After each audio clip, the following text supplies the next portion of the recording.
Salve a tutti, sono Almarok e benvenuti in un nuovo video. Oggi siamo qui per fare un'intervista a Ole Öhman, famoso per essere stato batterista dei Dissection, di Ophthalamia e dei Deathstars, che oggi è qui per parlare anche del suo nuovo progetto, Rook. Prima di iniziare lo ringrazio per la sua grande disponibilità, per aver accettato di essere nostro ospite, vi lascio l'intervista e vi auguro buona visione. Nice to meet you, thank you for staying today. Thank you. Nice to be here. Why you started to do music, why you started to do with metal music, tell me about the beginning of your career, and your best influence of drum, and your first bands before Dissection. Yeah, that's a long story. Well, let's see. I was 14, I think. I was at a communion center that everybody was hanging out hanging out at in Strömstad.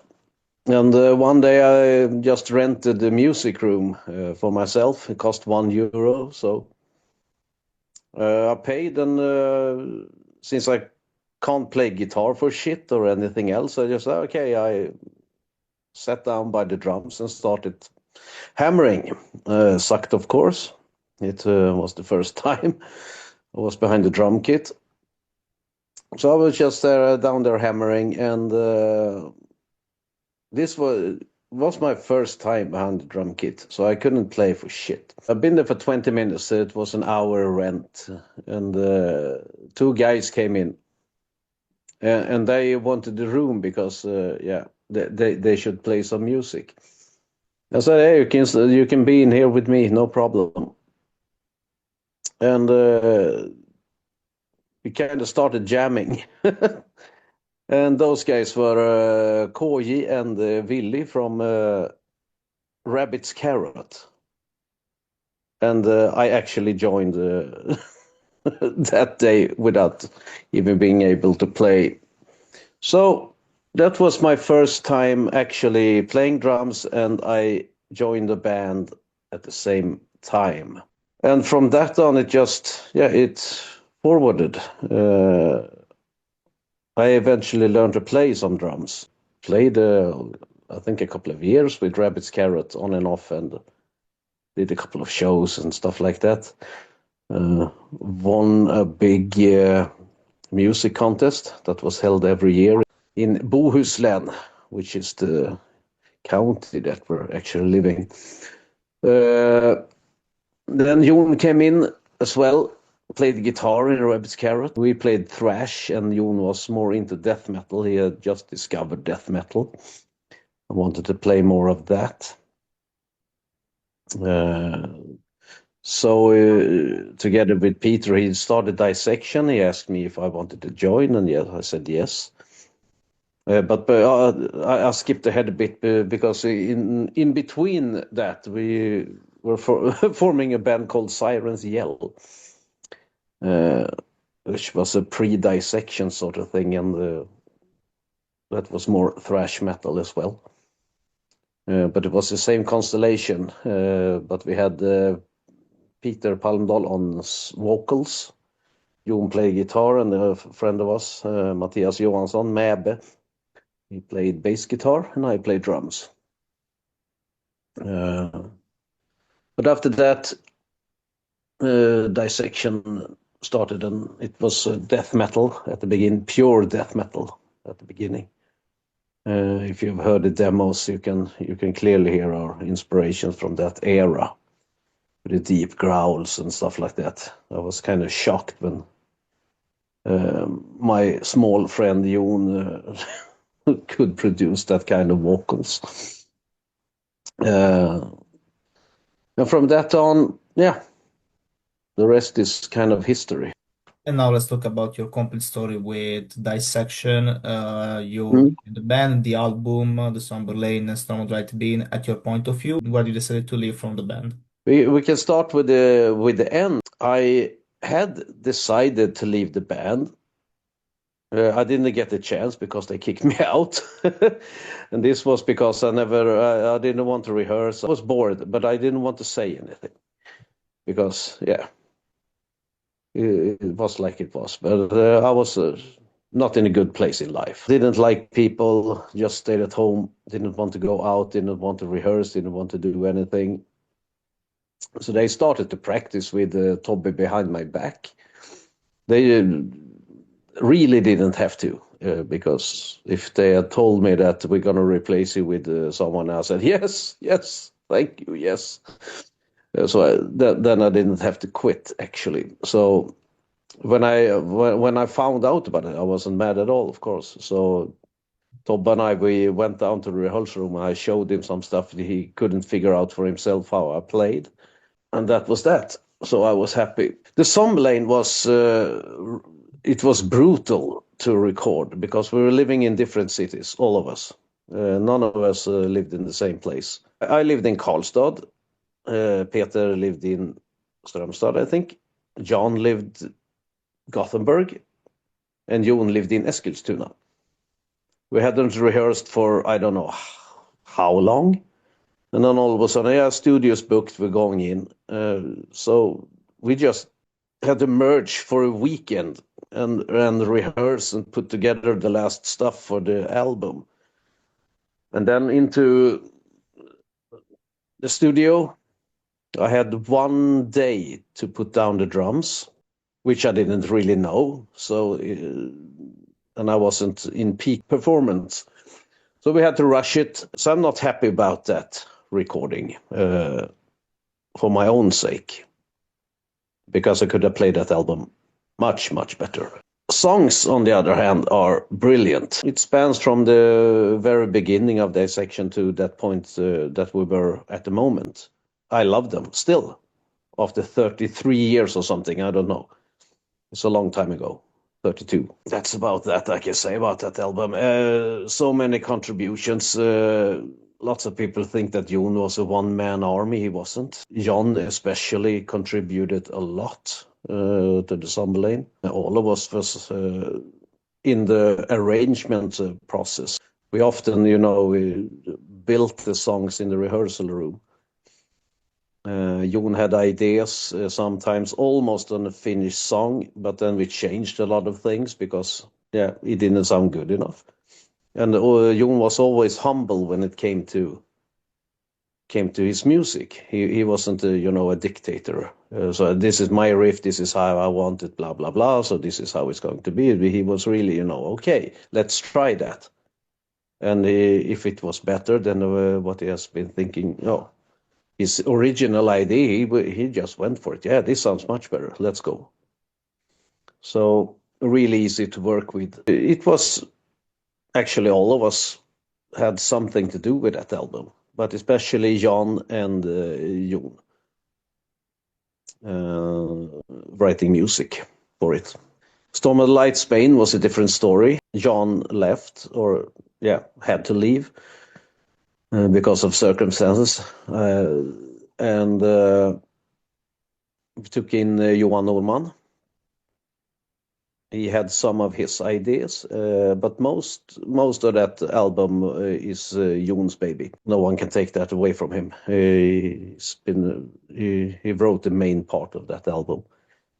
But I helped him a lot with arrangements because we were living together. He had lots of riffs, just been sitting recording, and I said, what's that? Yeah, it's some riff I'm going to throw away. No, you're not, because we're going to listen to it. We found a couple of those riffs, and all of a sudden, Johan had one riff, and then from thrown away riffs, we had the Thorns of Crimson Death. So it's a good thing I found that tape. Otherwise, that song wouldn't exist. Also, that we were starting to experiment a bit. More melodies, more progressive. We wanted to make an album that didn't sound like anything else. But with inspiration from our heroes that we had at the time. And I think we put together, a mishmash and made it our own. And I think Storm of the Lights Bane is the best Dissection album for me, because it's so unique. Lots of people have tried to copy it, but you can't mess with the original. Lots of good bands, lots of great albums, but especially for people that didn't try to sound like us. But the ones that tried to sound like us, they didn't have Jon. And that was the main part of it. He was fucking brilliant when it came to writing riffs and stuff like that. So yeah, album that stands the test of time, I think. In that period, when Storm of the Light Beam goes out, is probably considered the most important or one of the most important album in Swedish black metal scene, and the Swedish black metal become more popular in 90s. What do you remember about that period? What do you think about the influence of Storm of the Light being had in Swedish black metal scene and in black metal scene in general? I don't know how much impact it had at that time, because there were so many young bands doing our own stuff. In Gothenburg, we were quite alone playing that kind of music. We were sharing a rehearsal room with at the Gates. They were playing their type of music. And lots of people followed at the Gates. Take the Dark Tranquility, In Flames, stuff like that. So they had their little portion. And then we didn't, how do you say, identify as much to that kind of music. So we sort ourselves out, compared us more to Marduk, Dark Funeral, stuff like that came at the same time. So it was a couple of, and then there was this whole bullshit back then about true black metal and true blah, blah, blah, shit like that. So you couldn't talk to someone because then you were, you were not true and stuff like that. So lots of wasted years because of childish bullshit. I don't think that record had so much influence to other people at the time. I think it came later. Dissection were never big in the 90s. They were big after. When Jon came out of prison and with a reunion. Now that's where peak Dissection for fame. But then the people had, they had time to listen to it. They had time to listen to the albums. They almost a cult had been forming. So when it came out and he did Rebirth of Dissection, it was massive. And so I think after that, people had more influences from that album, especially. That's what I think. And now I won't talk about Jon, your best memories about Jon Nödtveidt, and what do you remember about him and about his music? What do you think about his very, very early death? I remember Jon from when he was, 12, 13 years old. So I have memories from his childhood up to his, early death. But he was always a nice guy. I don't think anyone that have met Jon haven't said that he's a really nice guy. Passionate about music and passionate about everything he actually dove into. He was passionate about. He was a really good friend, but then after 95, 96, he slipped away from me. He found other interests and stuff like that. So we totally fell apart. Not became enemies or something like that. But he did this thing and I did my thing, and everything was okay. So I really didn't know him at all. That was a different person. So I can't say anything about him when it comes to that time, because we didn't hang out. So when I met him at the Rebirth or Dissection gig, because we were playing before Dissection with Deathstars, I just gave him a hug and said, "Hey, nice to see you." It was a couple of years ago. Stuff like that, and we chatted and everything was cool. The second time I saw him, it was Midsummer Massacre. Something was up with him. I've never seen a person with so much dedication, and also he had a tranquility over him that was, I think he had decided already there that he was done. He had lost a lot of weight. He had that new face tattoo. And the darkest eyes I've ever seen in a person. I think he had completed, the journey that is set out to travel. So when Emil called me, we were going to play a festival in Germany. I don't remember which one, with the Deathstars. So on the same morning, Emil called me and said that Jon was dead. It really didn't shock me. But of course, such a great loss. I can't say that we were, friends, but as for me, it was a loss for music. He had so much more in him. So it's egotistical thinking from my side, I think. And also, I was so very sorry for his father, sister, and of course, Emil. So I asked Emil, are we going to cancel? But no, fuck it. Let's fly out. Let's do this shit. So totally unnecessary, but it was his choice. And I think it really it was what he wanted to do. It had a greater meaning behind it. And I have to respect that. Even though I really wanted a couple of more albums out of him. So, yeah, that's what I think about that whole story.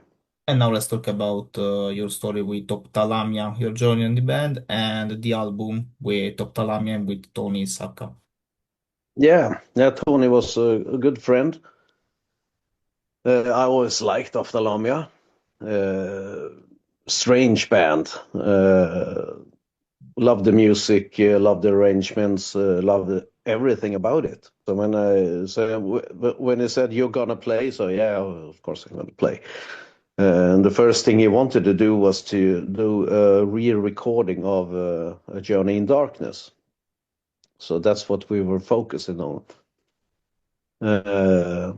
Rehearse all songs, stuff like that. I put my drumming into it because I can't copy Benny. He's such a unique drummer. So I took the parts that I thought was extra cool and I copied that. And then I put my own signature on it because I didn't want to sound exactly like him because that was him. And I don't think I could copy it because he had such a unique style of playing. So we did that album. We went up to Peter Tankren and for a week, I think, and recorded a long journey, as we called it. And it sounds a bit different from the first one because we put 2 guitars on it and stuff like that. And also Ole was singing, which is a totally different voice from Jon, but he's really talented death black metal singer. Unique tone in his voice. So I think that that re-recording came out very good. I don't remember who released it, but yeah, it was released. You can see the difference just in the title and that there's some blue in the angel when you compare it to A Journey in Darkness. And after that, we started to write new music for what actually was going to be Dominion. Emil made lots of it. Tony made also a great portion of it, and I made some riffs. And we, put it together, put out Dominion. And after that, kind of, nothing really happened. Tony wasn't interested in playing live. He just wanted to make music, record it, and yeah. And then Emil got Deathstars rolling because some big record company had contacted him and said, we're going to do a thing. So instead of, just change the music from Swordmaster to something else, we just renamed the whole thing and started anew.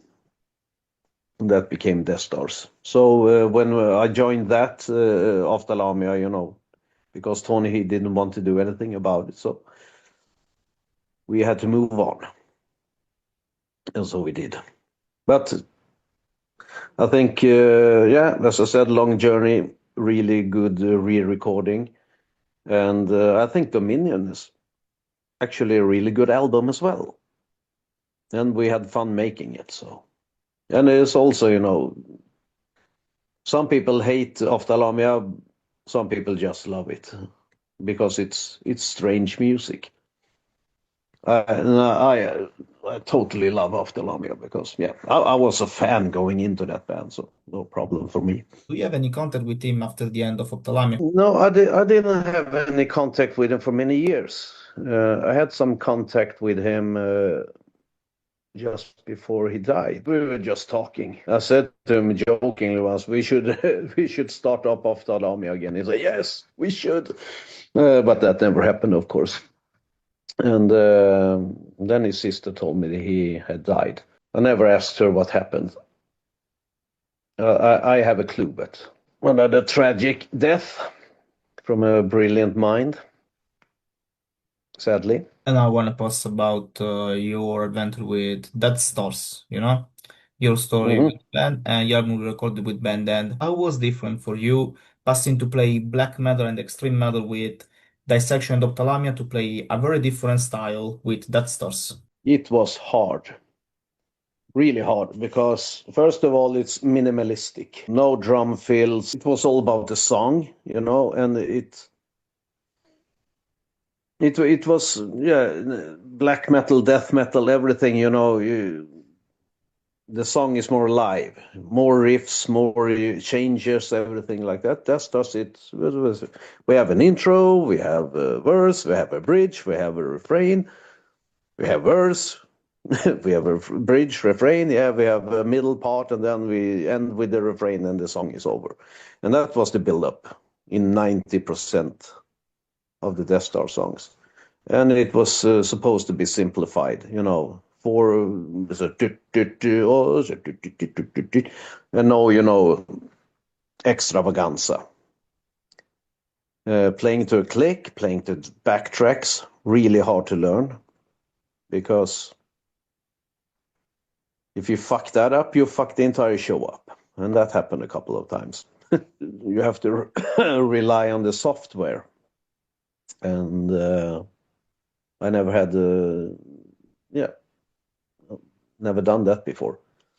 I remember one show, my click, I had a classic cowbell click. All of a sudden it changed to a church bell. And that's hard to play to. A church bell is going dong, dong, dong inside your head. You're going to try to play to it. Stuff like that. All of a sudden, the program stopped working, and But also Deathstars, extremely fun. Fun guys. First tour was poor Paradise Lost that had us as opening act. Because we were, out of control. Totally drunkards, idiots. But of course, extremely funny. That was the first tour, and then it just kept rolling. After Termination Bliss, it took off. So many festivals. I think one summer I was more in the air than on the ground. We're flying in and out all over the place. Living in airports, almost. The biggest stint I did, I think it was a 72-day tour. So it was a headline tour, and then we just switched buses and we went on to open up for Cradle of Filth.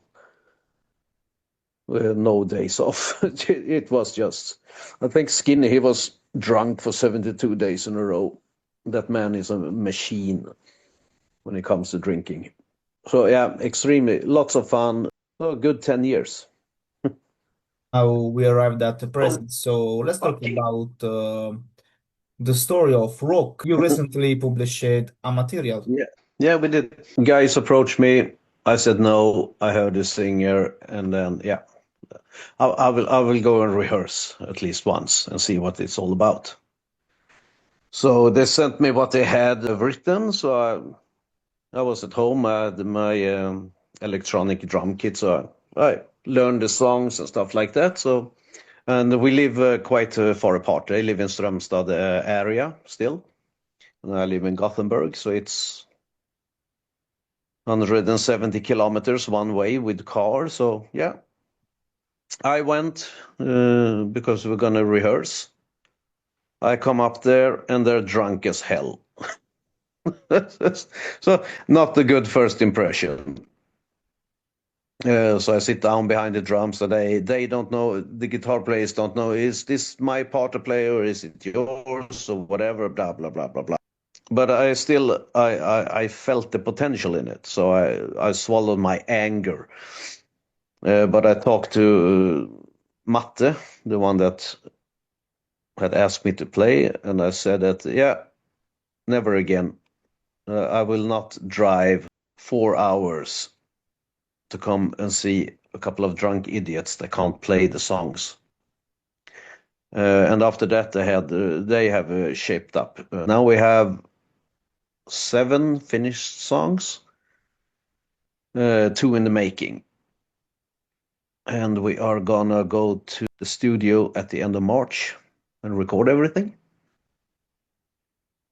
And see what happens after that. It's it's just starting. It's a new band, but the people that heard it think it sounds cool. You can't do anything original these days. Everything has been done, but you can put your touch in. You can do something.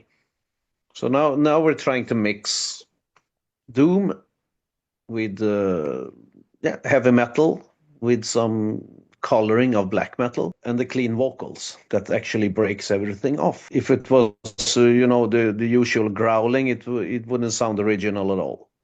But now it has something, and I'm quite excited about it. And it's also fun to play again after 16 years. We did our first live show last Friday.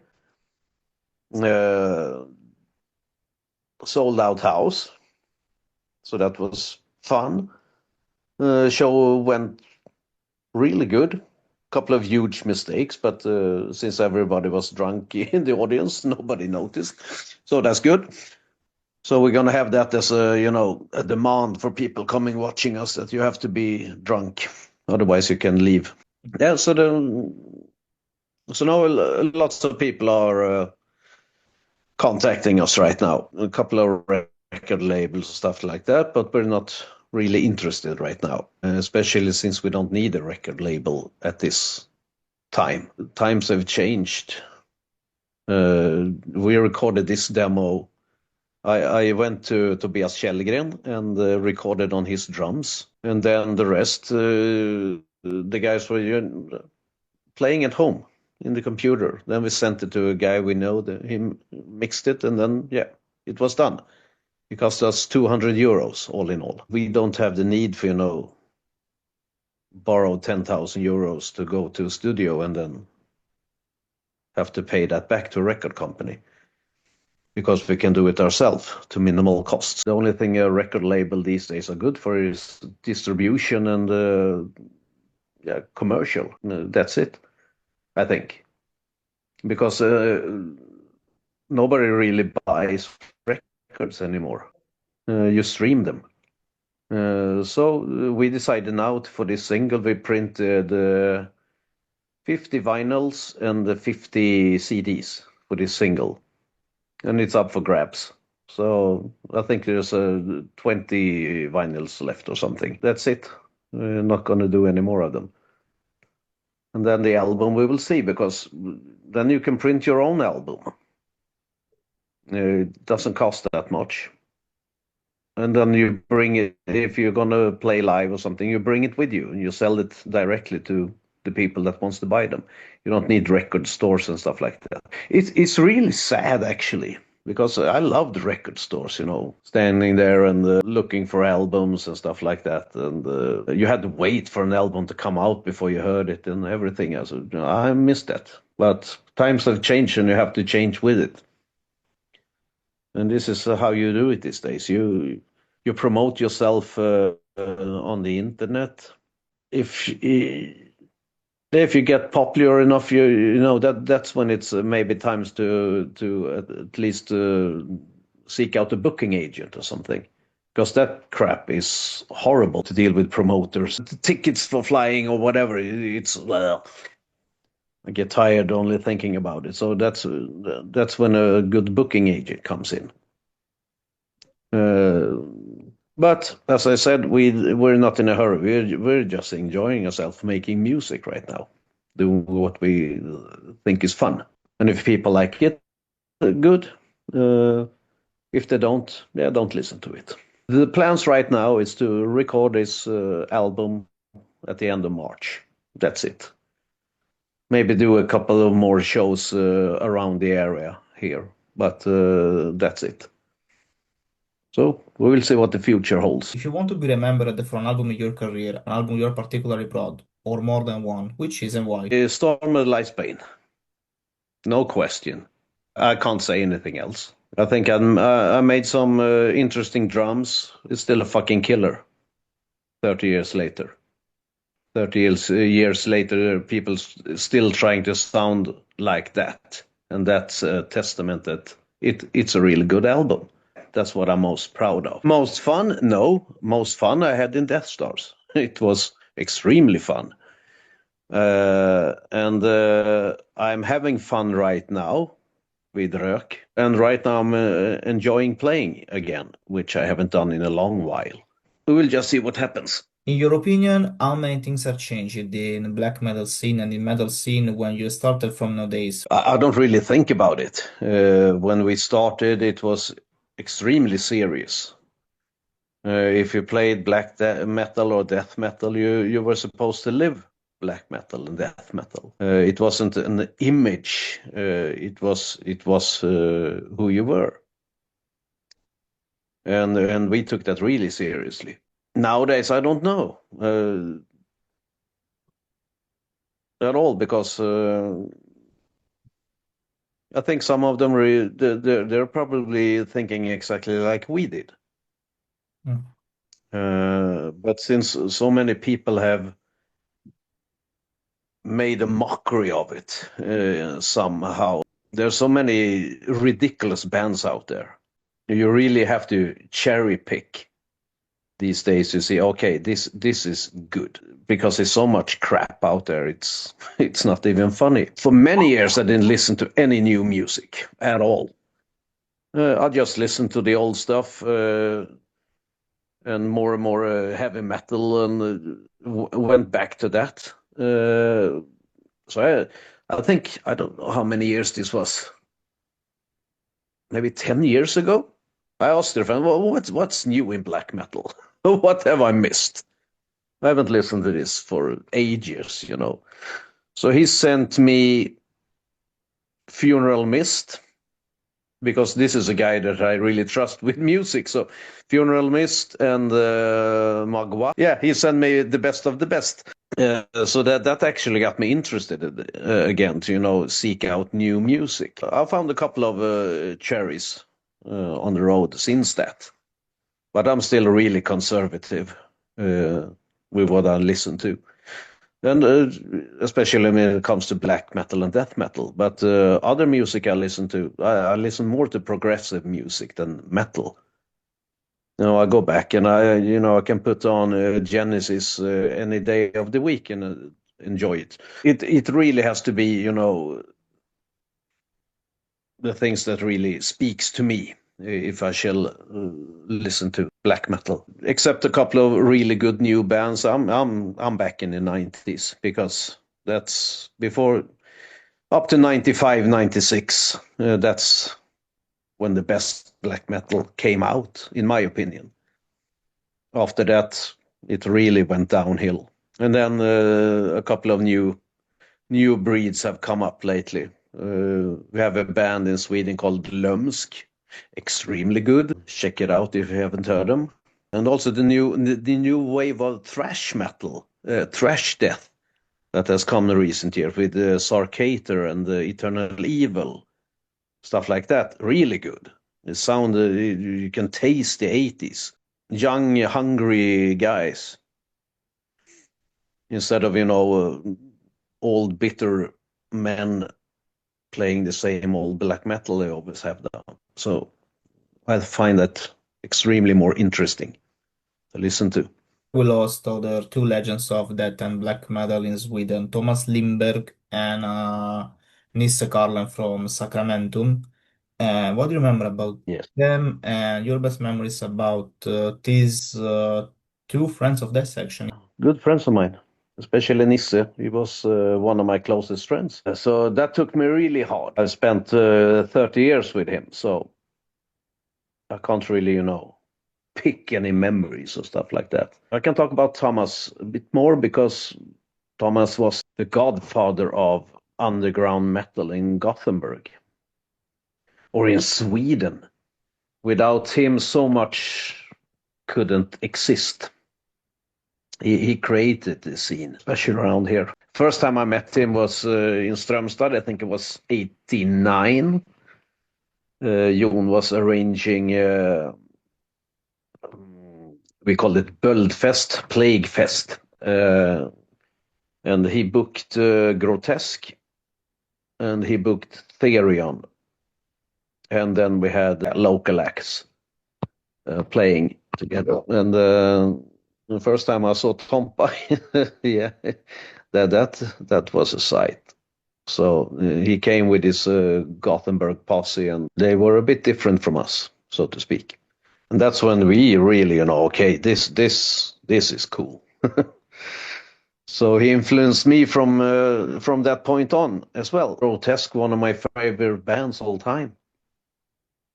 When that developed into At the Gates, I followed that as well. Because in the beginning, At the Gates were, there you have heard it, the first recordings with At the Gates, they're brilliant. Everybody say Slaughter of the Soul, blah, blah, blah. And for me, that was, now it started to sound boring to me. Because the Red and the Blue album, as I call them, they're fucking peak At the Gates. It's so good. It's so new, or it was so new. The first time I heard the Windows, I fucking lost my mind.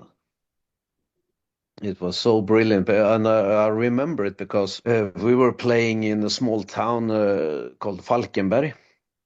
We were playing with Dissection, At the Gates, and Eucharist. It was quite a fun evening because, lots of friends and stuff like that. We were all hanging out back then, and that was the first time I met Daniel Erlandsson. He was playing drums for Eucharist, and he said, "Have you heard Windows?" I said, "No, I haven't. Just the old stuff." And then they did Windows for a sound check, and I was like, "What the fuck is this?" Really, really good song, really good album. Also, fun story from that evening was that. Eucharist played first, and when Daniel sound checked, Adrian and I was watching and said, "Yeah, cool, we're not gonna play tonight." That motherfucker, he's such a brilliant drummer. And Adrian and I, we always had a competition back then at most difficult to win, and you can hear that especially on the At the Gates albums from back then. Adrian was fucking breaking his arms playing some of that stuff. I couldn't keep up with that. Adrian is, one of the funniest guys I know. But such an excellent drummer also. He still plays, he's a machine.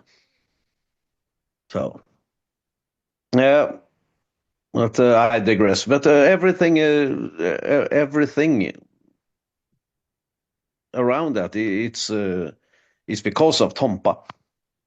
Without him, I don't think so many things wouldn't exist. You would have no In Flames. You would have no Dark Tranquility. you wouldn't have Dissection sound like Dissection, because we took lots of inspiration from early At the Gates, especially with the harmonies and stuff. I knew he was sick. Not many people knew. I knew for a year, but he was getting better. So everybody's,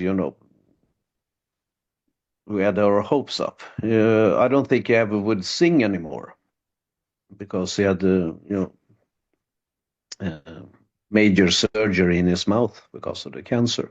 But he recorded the last At the Gates album, so we will hear that at least. But then something happened, and he died quite fast. Tremendous loss for death metal, for music, for so many friends that he had. He was always extremely nice to people. Always had time to say a few words and stuff like that. Last time I saw him, he wasn't sick, but he was the same old guy. Tremendous loss. Not for me personally so much, but for so many people, and some of his closest friends are my closest friends, and they've been suffering since this. Shit happens, life happens. No one is going to survive life, but it's sad when it happens. And he was young. He had much left in him, so it sucks. Do you have any projects in this 2026 except rock?